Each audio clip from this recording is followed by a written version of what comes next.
It was not a loud alarm. It was a single line of text on my console, blinking in the low amber light of the conclave observation deck. 3 words from the relay station near the Aldrin belt. Contact lost, Meridian Convoy. I read it twice. Then I set the cup down very carefully because my hand had started to shake. My name is Kale Morrow. I had spent 11 years as a human diplomatic attaché aboard the Galactic Conclave Station, a place the size of a small moon that floated at the center of known space like a jewel in a spider's web. Every registered species sent representatives here. There were beings with 4 arms and beings with none, beings that communicated through color shifts in their skin, and beings so old that their original homeworlds no longer existed. I had learned to eat food I could not name, to bow in 17 different ways depending on who was in the room, and to speak 6 galactic trade languages without making the embarrassing mouth sounds that got humans laughed at in their first decade of membership. 11 years, and I had grown used to being small here. Humanity was 80 years into its membership with the Conclave. That was not very long. The Thelkai had been members for 6,000 years.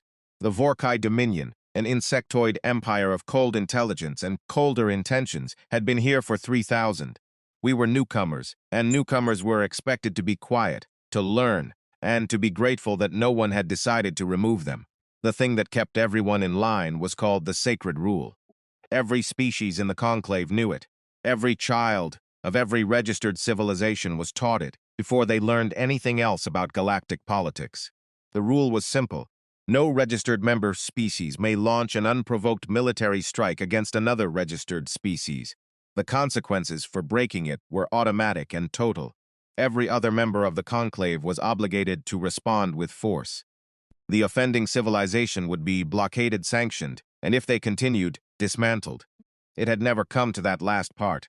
In 4,000 years, no one had been foolish enough to test it. The rule was the reason the galaxy had peace. Not kindness, not shared values, not mutual respect, just one line of law and the certainty of consequences. I had always found some comfort in it. The second message arrived 40 seconds after the first. This one was not a single line. The Meridian Convoy had consisted of 3 civilian transport vessels, carrying settlers and supplies to a new colony on the edge of human registered space near the Aldrin belt. 41,217 people, families, engineers, farmers, a full medical team, and a school cohort of 300 children who had been promised a better life on a new world. The message told me that all 3 ships had been destroyed, not disabled, not boarded, destroyed. The Vorkai Dominion had been pushing into human space for nearly 2 years by that point, making claims that certain resource-rich systems had been incorrectly registered to humanity in the original surveys. Their argument was technical, layered in procedural language, and backed by nothing. I had raised it formally in the conclave chamber 8 times. Each time I was heard politely, and then advised that border disputes required a joint survey commission, which would take between 15 and 30 years to convene and complete. I had been told to be patient. I had been told that these things moved slowly. I had been told twice by senior Thelkai advisors that humanity needed to understand the difference between a genuine threat and a negotiating position. I had filed 22 formal objections. I had spoken to every ambassador willing to give me 20 minutes. I had written a detailed report on Vorkai territorial expansion patterns and submitted it to the Conclave Security Committee, where it sat unread. I had done everything correctly, and 41,000 people were gone. I left the observation deck and walked to the main diplomatic hall. It was the middle of the Conclave's rest cycle, so the corridors were mostly empty, lit in the soft blue that the station used at night. My footsteps were very loud. I remember thinking that was strange. Everything felt very clear and very quiet in a way that I had only experienced once before, when I was 17, and I watched my brother get pulled out of a collapsed building back on Earth. Time moves differently in those moments. Everything sharp, everything slow. The duty officer at the communication desk was a young man named Owen, barely 2 years into his posting. He looked up when I came in, and his face told me he had already seen the full report. "How many confirmed?" I asked. "All 3 ships," Owen said. "No survivors recovered. The Vorkai are claiming the convoy was operating in restricted space." "There is no restricted space in the Aldrin belt," I said. "That is human-registered territory." "I know," he said. They fired on civilian transport vessels. I know, he said again. His voice was very quiet. I stood there for a moment. I looked at the screen behind him, at the coordinates, at the ship registrations of vessels that no longer existed. Get me Ambassador Lyra of the Thelkai, I said. Tonight. I do not care what cycle it is for her. Owen nodded and turned to his console. I sat down in one of the waiting chairs because my legs had decided they were done holding me up for a moment. I pressed my palms flat on my knees and looked at the floor. The station hummed around me, enormous and indifferent, carrying the representatives of 200 civilizations through the dark between the stars. I had been small here for 11 years. I had been polite. I had been patient. I had filed my reports and made my arguments and trusted that the structure around me would function the way it was supposed to function. Ambassador Lyra agreed to see me in 1 hour. When I entered her chamber, she was already seated, and her expression told me she had read the report too. The Thelkai were tall and pale, with large dark eyes that reflected light in layers like deep water. Lyra had been a diplomat for longer than humanity had known space travel. She was not unkind. She had always been one of the few senior ambassadors who treated me as something more than a curiosity. Kale, she said, and her voice carried something I had not expected. It was not sympathy exactly. It was closer to dread. They used military vessels, I said, against civilian transports, in registered human space. This is not a border dispute, Ambassador. This is a violation of the sacred rule. She was quiet for a moment. The Vorkai will argue that the territory was disputed. The argument does not matter, I said. The registration stands until a survey commission rules otherwise. They knew that. They fired anyway. Another silence. Lyra looked at me with those deep, layered eyes, and I saw something move through them. Not disagreement. Something else. I will bring it to the Security Committee in the morning session, she said. With what recommendation? I asked. She folded her hands in her lap. With a recommendation for a formal investigation and a call for the Vorkai to provide an accounting of events. I heard those words and I understood them. An investigation. An accounting. The same machinery that had processed my 22 objections and my unread report. The same measured pace that had been burning through the last 2 years, while the Vorkai edged closer and closer to a line that everyone pretended did not exist. How long will that take? I asked. She did not answer immediately. Ambassadors Lyra, I said. 41,000 people. I know, she said. I stood up. I thanked her for her time, because I had spent 11 years learning to do that no matter what, and I walked back out into the blue corridor. I stood alone for a moment in the quiet of the station's night cycle, and I thought about those 3 ships. I thought about the school cohort. I thought about the settlers who had packed everything they owned into containers and strapped their children into berths and gone to sleep, trusting that the registered route was safe. I thought about the sacred rule and how the galaxy had kept it perfectly for 4,000 years, and how a civilization 3,000 years older and vastly larger than ours had looked at that rule, looked at us, and decided we did not count. Something settled in me then. It was not anger, exactly. Anger is hot and loud. This was different. This was cold and very, very clear. It was the feeling of a decision being made at some level below conscious thought, the way a ship's autopilot switches over when the pilot goes down. I went back to my quarters, and I sent a single encrypted message to the Earth diplomatic office marked for the attention of the director. It said, "They did it. The rule is broken. We are not filing a form." Then I sat on the edge of my bunk, in the dark, and I waited for morning. Outside the window, the stars were very bright and very still, and the galaxy went on turning as if nothing had changed. It had not yet learned that everything had. 2 weeks after I sent that message, I was recalled to Earth. The official reason given to the conclave was a routine consultation. Nobody questioned it. Humans were recalled for routine consultations all the time. We were a small, unremarkable species with a single star system and a handful of colonies, and nobody tracked our comings and goings the way they tracked the movements of Thelkai cruisers or Vorkai fleet rotations. That was the first thing Director Clara Osman said to me when I stepped into the briefing room beneath the New Geneva governmental complex. "They stopped watching us," she said. That was their first mistake. Clara was 61 years old, short, with gray hair cut close to her head and eyes that made you feel she had already thought of everything you were about to say and had moved on. She had run Earth's Diplomatic Intelligence Division for 16 years. I had reported to her for most of my career, but had only met her in person 3 times. She poured 2 cups of coffee from the machine on the side table, handed one to me without asking, and sat down. "The Conclave Security Committee," I said. "What is their position?" "An investigation has been opened," she said. "Estimated timeline to preliminary findings, 18 months. I looked at my coffee. "And the Vorkai. They have issued a formal statement describing the Meridian convoy as an unlicensed intrusion into a disputed zone. They have also filed a counter-grievance, claiming that human survey equipment was damaging their claimed territory." She paused. "The counter-grievance was filed 48 hours after the convoy was destroyed. The audacity of it was almost impressive. They are going to bury it in procedure," I said. "They are going to try," Clara said.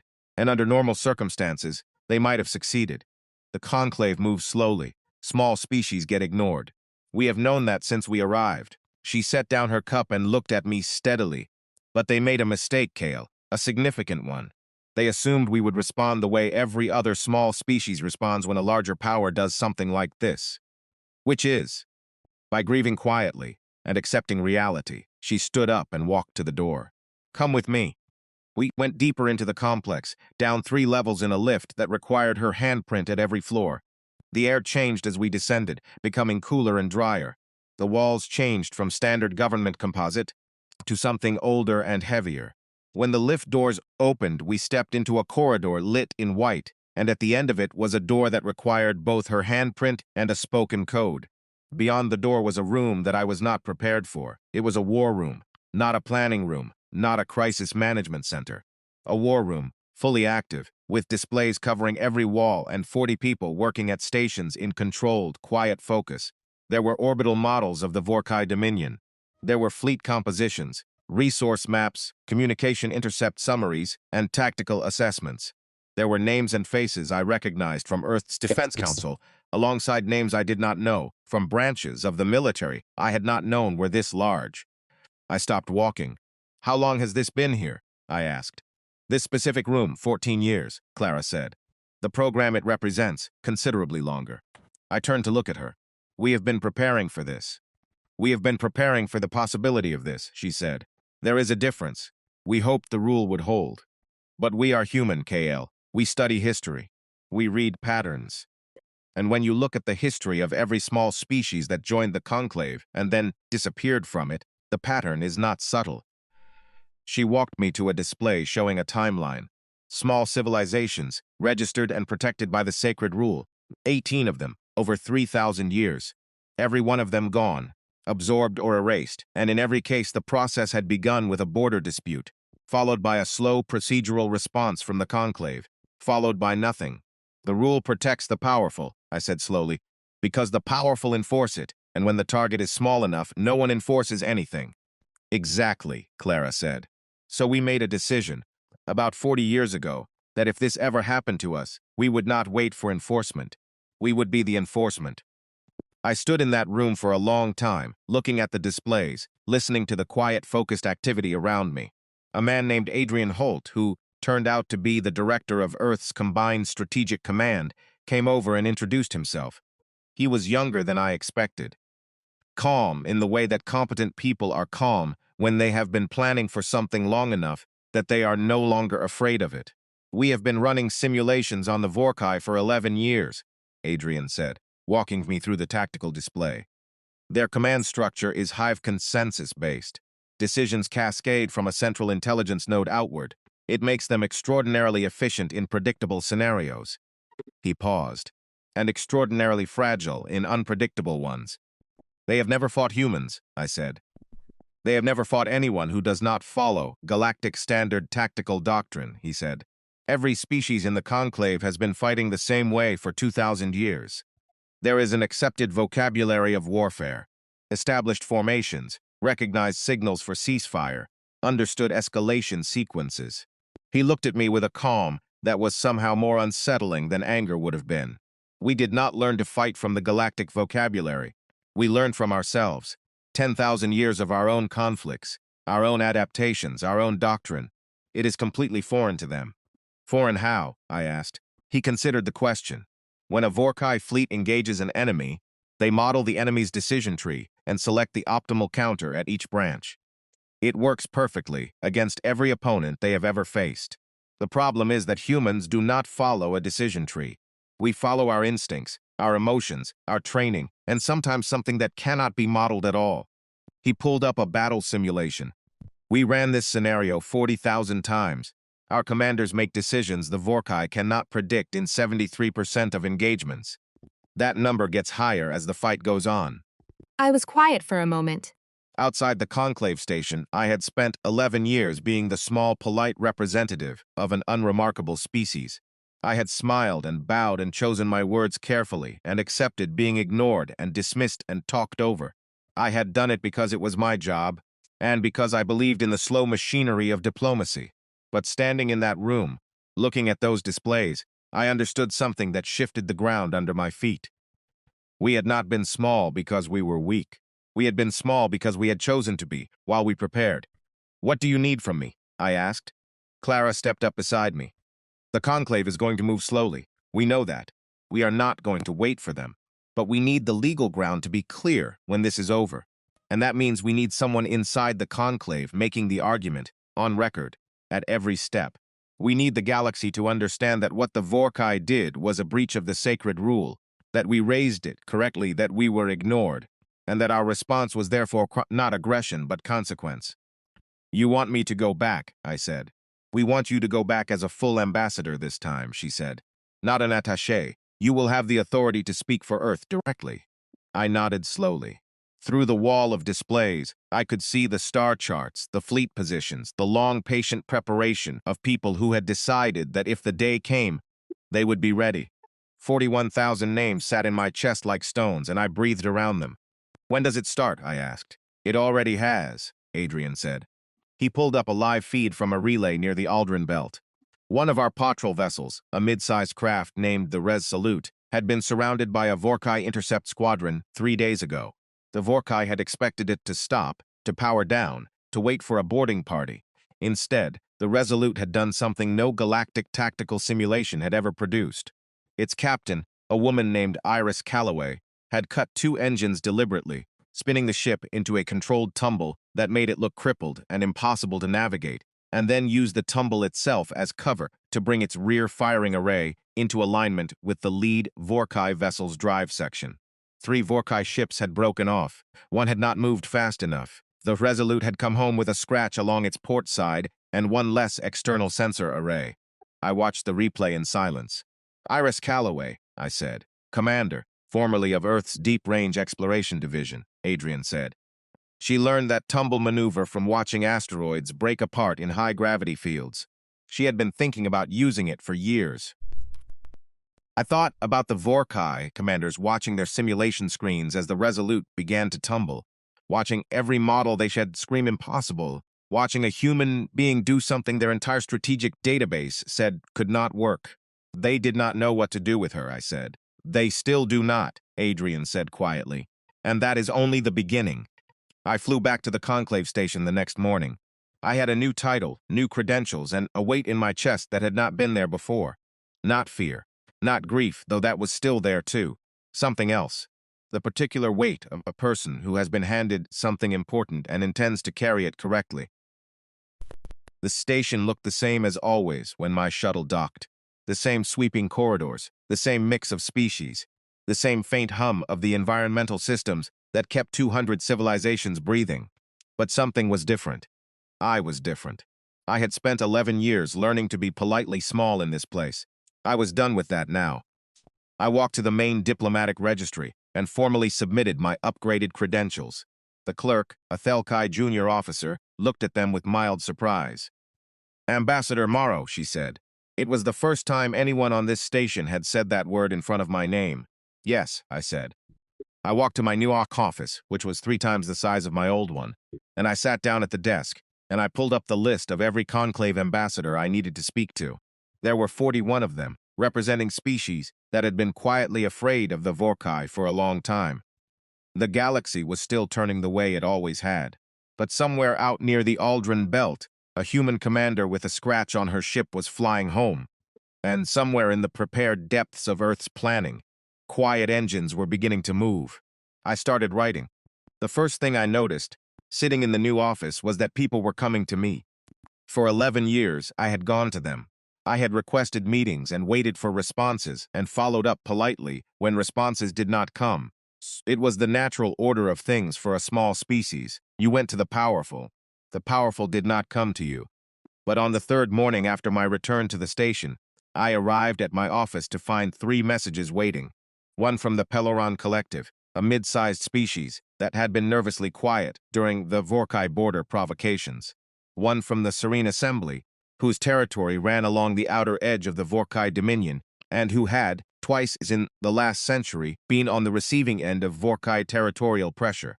And one from Ambassador Davan of the Oresi, a species so old and so careful that they had not opened a communication with a human representative in 40 years. I read all 3 before my coffee finished brewing.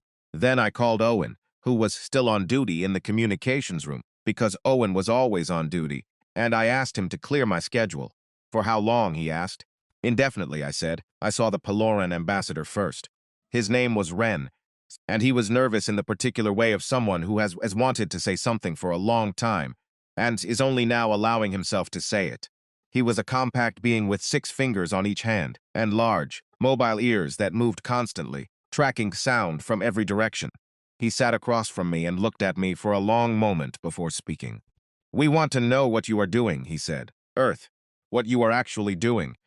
"We are responding to a violation of the sacred rule," I said. His ears rotated forward. "The Vorkai have made violations before," he said. "Against us, 30 years ago. We filed in the conclave. Nothing happened." "I know," I said. "So we want to know what is different this time." I looked at him for a moment.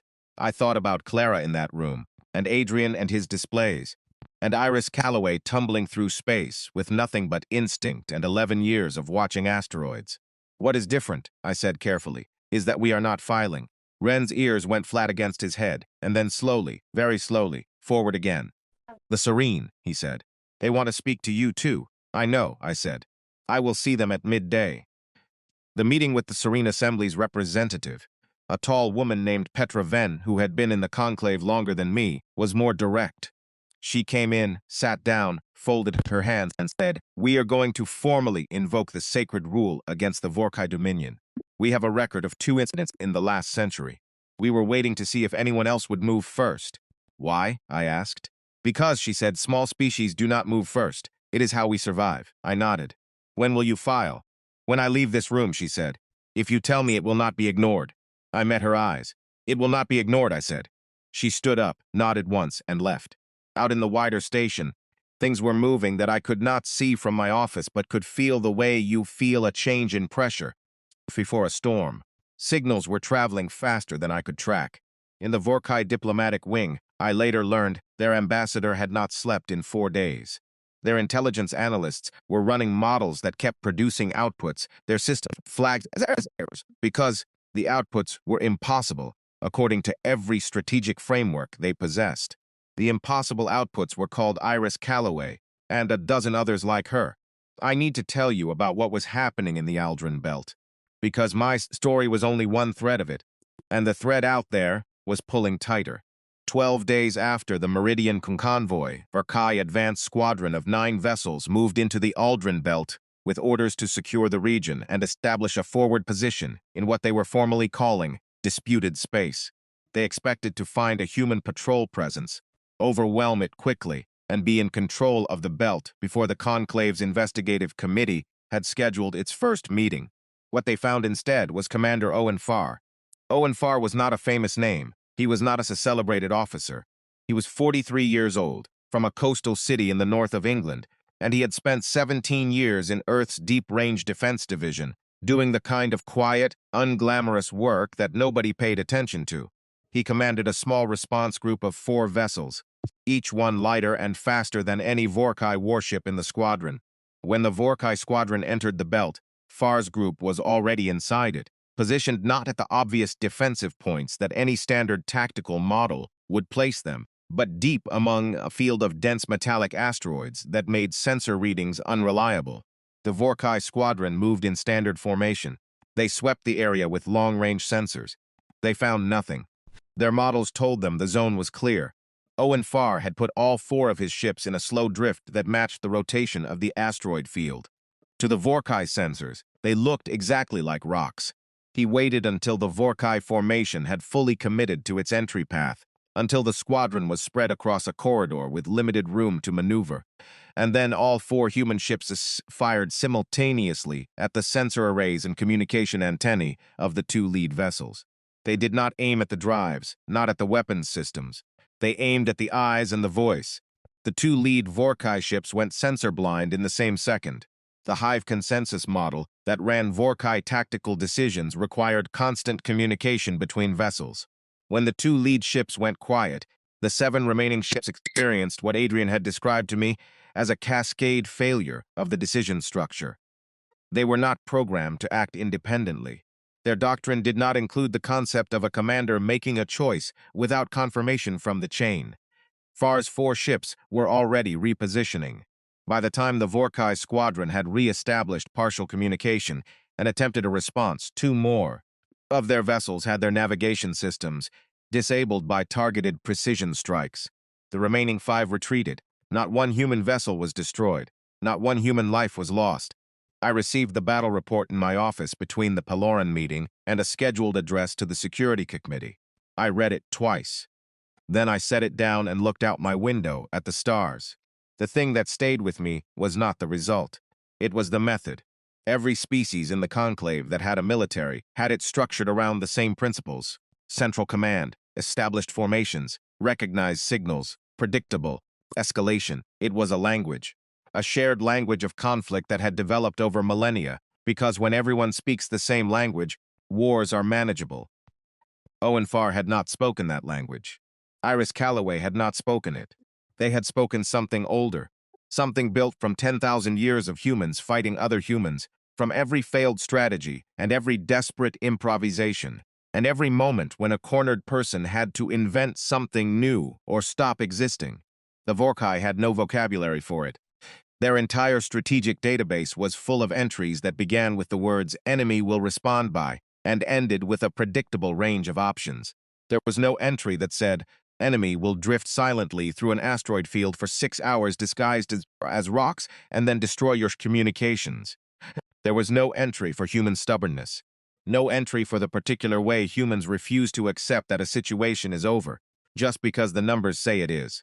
No entry for the person who is losing and decides, calmly, to change the rules of the game entirely. I had a meeting with the Security Committee that afternoon, and for the first time in 11 years on that station, I walked into that chamber, and I was not dismissed before I had finished speaking. Ambassador Davan of the Oresi was already there, which was extraordinary. The Oresi sent observers to committee meetings, but they never sat at the table. Davan was seated at the table, with 3 of his staff behind him, and his ancient face showed an expression I could not fully read. I presented our case clearly and without decoration: the Meridian convoy, the coordinates, the vessel registrations, the timeline of my 22 prior objections, the Vorkai's formal response, and the legal position under the sacred rule. I did not raise my voice. I did not appeal to emotion. I laid out the facts in sequence and let them sit. When I finished, the Vorkai ambassador, a being named Chirac, whose translated name roughly meant second calculation, attempted the argument that the territory was disputed. Davan interrupted him. That was also extraordinary. The territory registration stands until a commission rules otherwise, Davan said, in a voice that carried the specific weight of someone who has seen empire come and go and is choosing to spend that weight now. The ambassador's legal position is correct. The room was very quiet.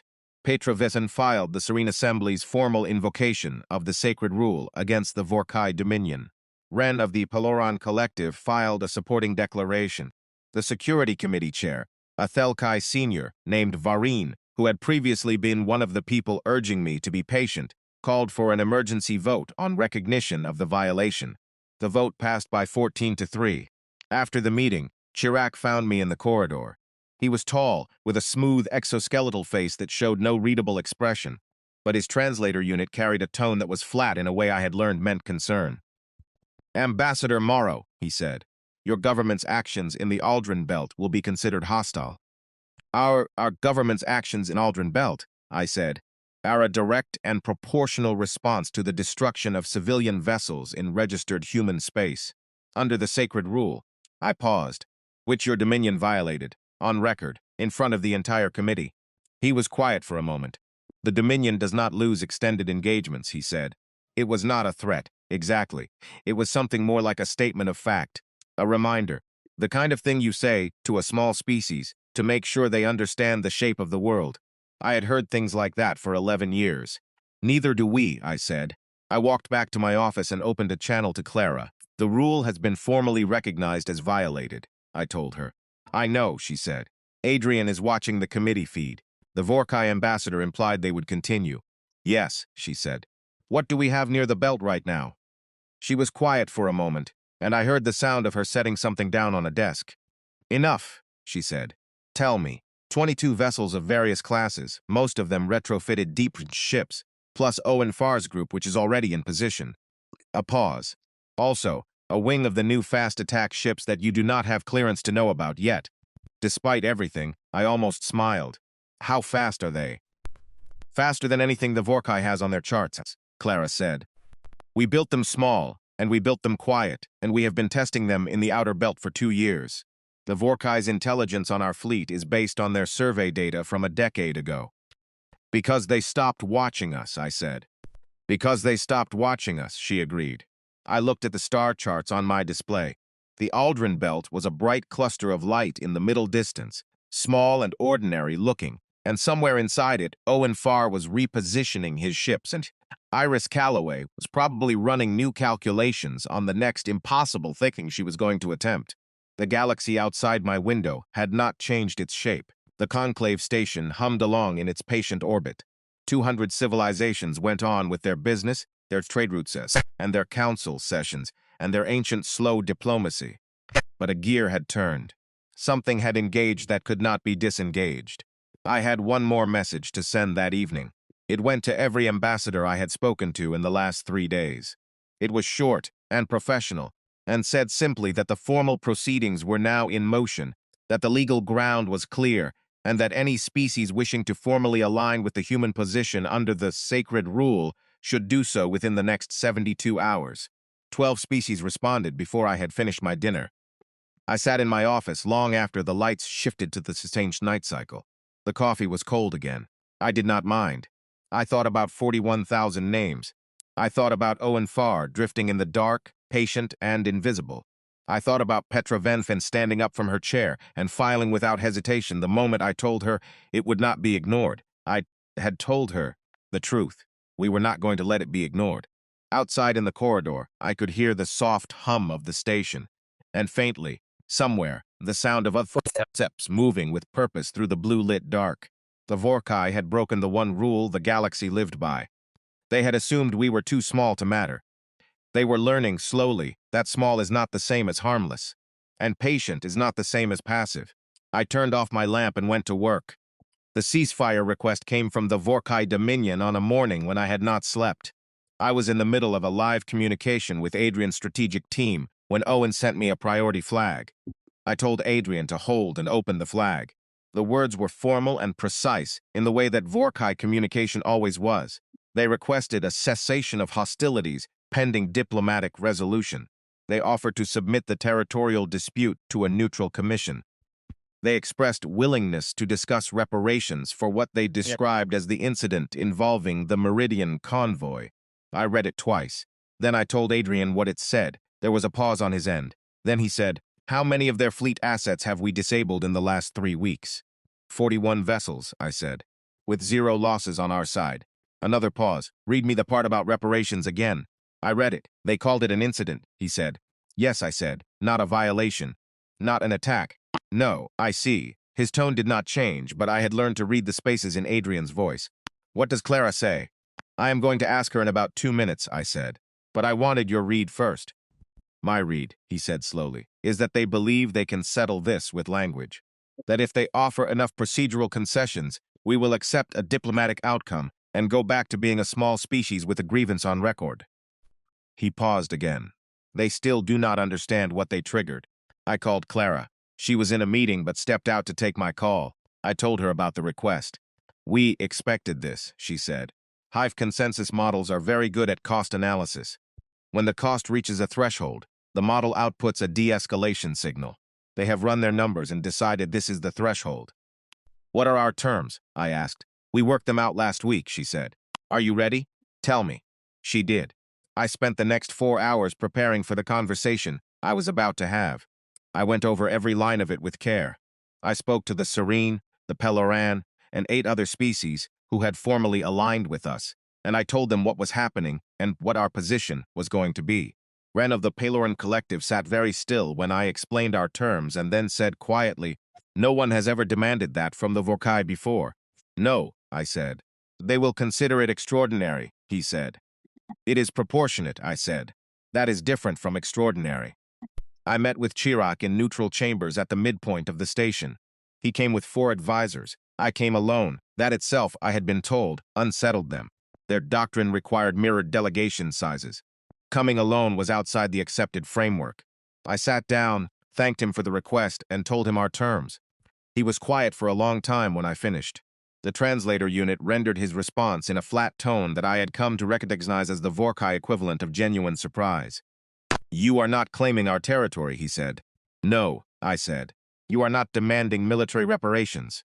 "No. You want a restructured enforcement mechanism for the sacred rule," he said slowly, "with human participation in the oversight body." "Yes," I said, "and full reparations to the families of the 41,000 people in the Meridian convoy. Individual settlements, not a collective payment. And public acknowledgement," he said, "on the conclave record." Yes, he was quiet again for a longer time. Outside the chamber windows, the station moved in its long orbit, and the stars were patient and old and indifferent. "Why?" he finally said. The question surprised me by its simplicity. "Why what? Why not take more?" He leaned forward slightly. "Your military position is strong. You have coalition support. The conclave vote is in your favor. You have leverage that no species of your size has ever possessed in a proceeding of this nature." His tone held something I had not heard from a Vorkai before, something almost like confusion. "Why are you asking for justice instead of power?" I thought about the question for a moment. I thought about Owen Farr drifting through the asteroids, about Iris Calloway and her tumble maneuver, about Petra Venn filing without hesitation, about Clara's displays, and Adrian's calm, and 40 years of quiet preparation. I thought about 41,000 names. "Because we do not want an empire," I said. "We want this to never happen again, to us or to anyone else." He studied me for what felt like a long time. Then he said something in the Vorkai primary language, without waiting for the translator, and one of his advisors looked at him sharply. The translator caught it a few seconds late. It rendered the phrase as approximately, "They are more dangerous than we calculated." I chose not to acknowledge that I had heard it. Chirac agreed to take the terms back to the Dominion's central consensus for consideration.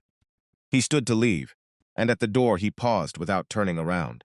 "We did not believe," he said, "that you would enforce the rule yourselves." "We know," I said. "We believed no one would act on your behalf." "We know that too," I said. He left. I sat alone in the room for a while. Through the window, I could see a section of the station's outer ring, and beyond it the dark between the stars, and somewhere in that dark the Aldren Belt, and Iris and Owen and 22 ships, and a wing of fast attack vessels that the Vorkai's charts said did not exist. The terms were accepted 6 days later. The formal signing took place in the main conclave chamber, in front of representatives from every member species. Chirac signed for the Dominion. I signed for Earth.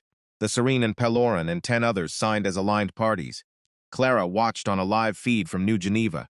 Adrian turned off the display after the vote confirmation and went to get a coffee without saying anything to anyone, which was apparently how he expressed satisfaction.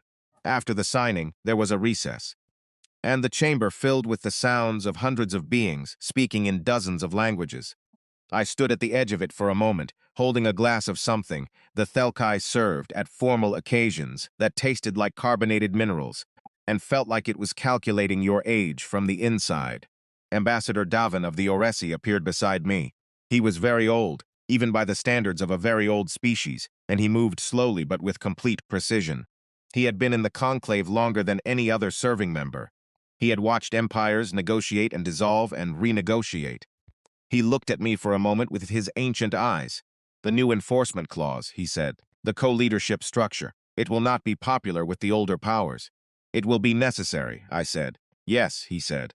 That is not the same thing as popular. No, I agreed. He was quiet for a moment. I have been in this chamber for a very long time, Ambassador Morrow. I have watched species arrive and disappear. I have watched the rule hold, and I have watched it bend, and I have watched the conclave find ways to look elsewhere when looking elsewhere was easier. He paused. I did not expect this outcome when the Meridian convoy was destroyed. Neither did we, I said. But we were ready for it. He looked at me with an expression that was somewhere between careful assessment and something gentler. Yes, he said slowly. You were you not? He moved away into the crowd, and I stood at the edge of the chamber and looked at the new text on the conclave record that was being formally inscribed into the registry even as we stood there.